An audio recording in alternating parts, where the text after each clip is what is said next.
जय हिंद समाजवादी साथियों। समाजवादी पार्टी की सूची हुई जारी, भतीजे के समर्थन में उतरी अपर्णा यादव जी। आज हम बात करेंगे, जैसा कि आप लोगों को पता है, उत्तर प्रदेश में जहां पर चुनाव आयोग के द्वारा 9 विधानसभा सीटों पर चुनाव की तारीखों का जो ऐलान है वो हो चुका है। तो चुनाव की तारीखों के ऐलान के साथ ही साथ समाजवादी पार्टी के राष्ट्रीय अध्यक्ष, हम सबके प्रिय नेता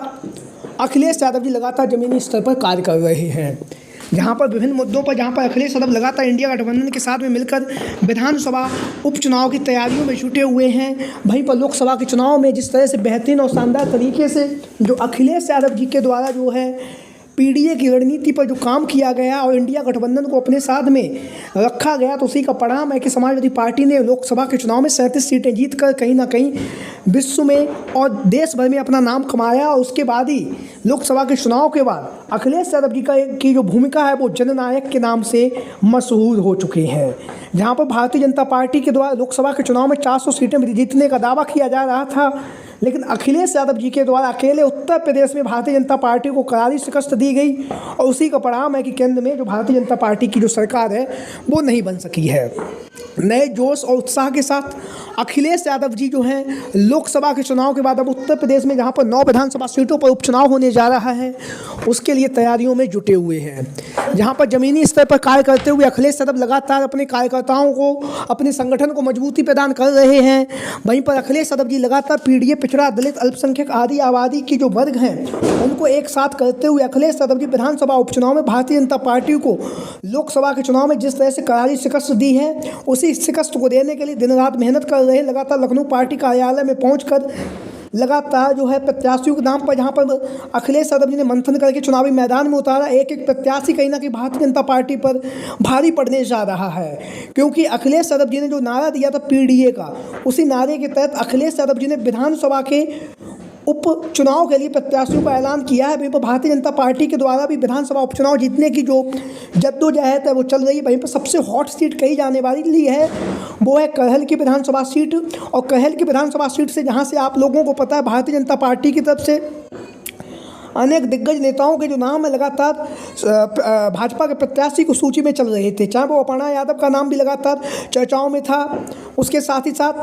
आप लोगों को पता है वहाँ से अन्य नाम भी जो थे वो लगातार उत्तर प्रदेश के राजनीतिक गलियारों में लगातार भारतीय जनता पार्टी की तरफ से टिकट के लिए जो दावेदारी है वो पेश की जा रही थी।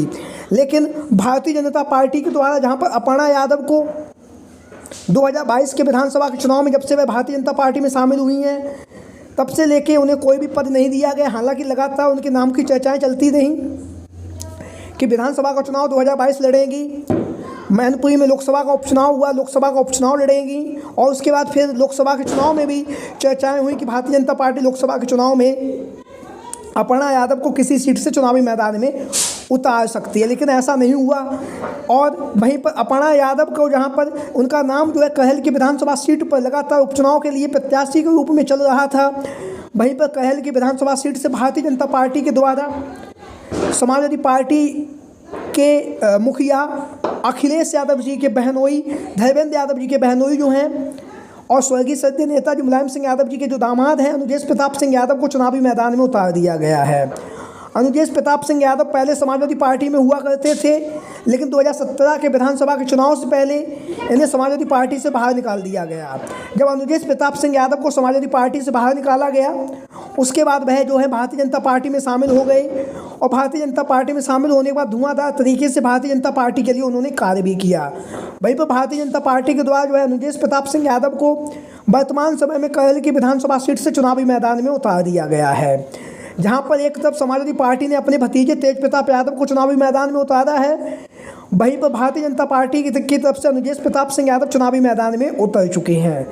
जहां पर दोनों ही नेता एक दूसरे पर आरोप और प्रत्यारोप लगा रहे हैं। वहीं पर उत्तर प्रदेश की जो राजनीति है वो कहीं ना कहीं अपर्णा यादव के नाम से लगातार चर्चाओं में बनी रहती है। अपर्णा यादव आप लोगों को पता है सद्य नेताजी मुलायम सिंह यादव जी की छोटी पुत्रवधू हैं, और पुत्रवधू होने के साथ साथ लगातार उनकी जो बयानबाजी है वो कहीं ना कहीं उत्तर प्रदेश में राजनीतिक हलचल पैदा करती है।